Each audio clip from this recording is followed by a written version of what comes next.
வாங்க தயிர் சாப்பாட்டுக்கு பச்சை மிளகாய் வறுக்கலாம்.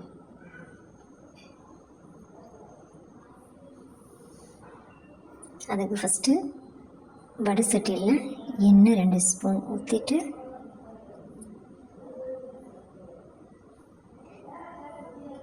காயறதுக்குள்ளே பச்சை மிளகாயை நீட்டு வாக்கில் இப்படி கீறிக்கணும். கீறிட்டு அந்த கேப்பில் கல்லுப்பு அல்லது பொடி உப்பு நம்ம உள்ளே வச்சுட்டு ஸ்டஃபிங் மாதிரி பண்ணிடணும்.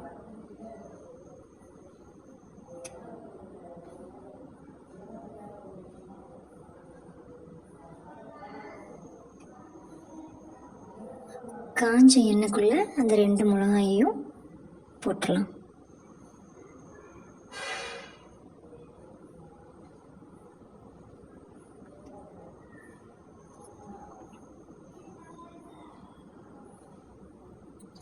கொஞ்சம் நல்லா டீப் ஃப்ரை ஆகிற வரைக்கும் நம்ம வறுக்கணும்.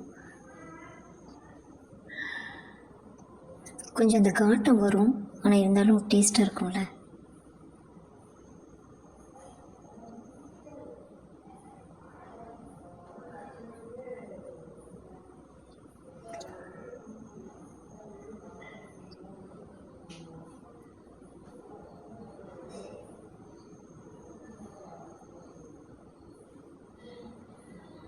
நல்லா ஃப்ரை பண்ணிட்டோம். அடுப்பு கொஞ்சம் சிம்லேயே வச்சுருங்க. நீங்கள் நார்மலாக கேஸில் வைக்கிற மாதிரி இருந்துச்சுன்னா.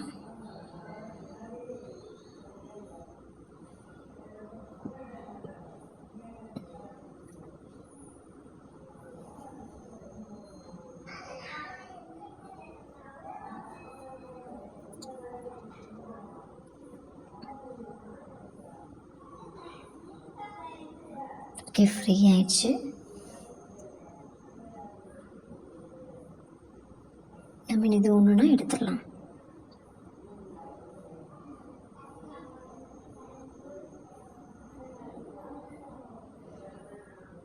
அந்த காலத்தில் காலையில் சாப்பாடே இதுதான், பச்சை மிளகாய் பழைய சோறு.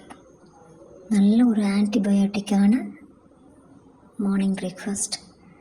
நம்ம குழந்தைங்களுக்கும் இதை சொல்லிக் கொடுக்கணும். வாரத்தில் ஒரு நாளாவது இந்த ஃபுட்டை கொடுக்கணும். எடுத்தோடனே கொஞ்சம் பதப்பதம் தான் இருக்கும், ஆனால் கொஞ்சம் நேரத்தில் அது கிறிஸ்பி ஆயிரும். ரொம்ப டீப் ஃப்ரை பண்ணக்கூடாது. இப்போ நம்ம கரைச்சி வச்ச பழைய சோறு, அதுக்கு நம்ம வறுத்து வச்ச பச்சை மிளகாய், perfect combination for breakfast R lunch. நம்ம குழந்தைங்களுக்கும் கொடுப்போம்.